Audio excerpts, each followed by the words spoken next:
আসসালামু আলাইকুম প্রিয় টেকনিশিয়ান ভাইরা। আমাদের কিয়া হোম আইপিএস এ যে সার্কিটটা আমরা ডিজাইন করলাম, বাংলা সুকাম সার্কিটটা পিটি দিয়ে এবং চার্জিং ডাবল সিস্টেম। এই যে সার্কিটটা আমরা একটা মসজিদের সরকারি আইপিএস এর সার্কিটটা নষ্ট হয়ে গেছে, পুড়ে গেছে, বা সেটা 3 রিলে সার্কিট ছিল,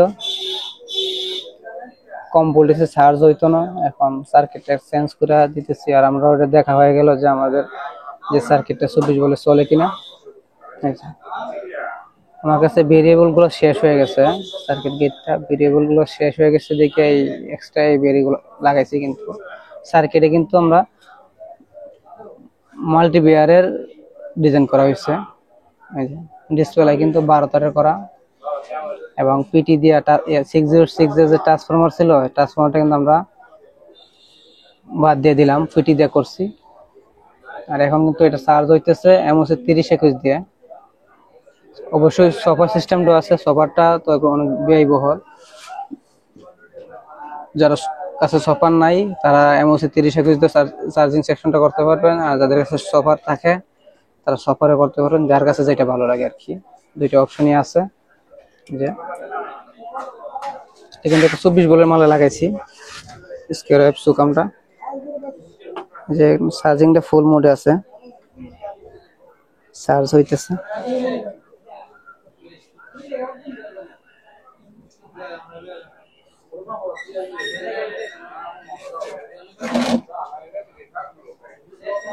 জুম হয়ে গেছে বেশি।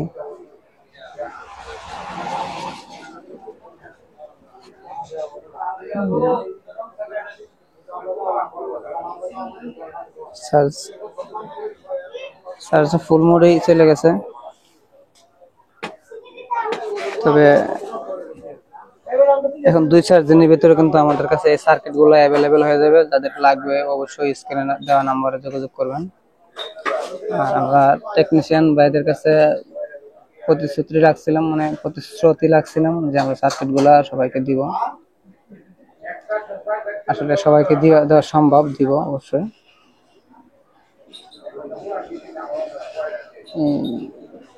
টেকনিশিয়ান জগতে এসে আসলে আমরা প্রতিশ্রুতিবদ্ধ। যারা আমাদের টেকনিশিয়ান ভাই আছে সবার কিন্তু আমি যাদের যা কিছু লাগে আমরা কিন্তু দিয়ে দিই। তবে ইন্ডিয়ান যে আইপিএস গুলো আছে এগুলা একটু আমরা মালামাল একটু সিন্ডিকেটের ভিতর থাকে, সবাইকে সবকিছু দিতে চাই না, বুঝতে পারছেন। আজকে এই পর্যন্তই, অন্য একটা ভিডিও অবশ্যই দেখা হবে। আসসালামু আলাইকুম।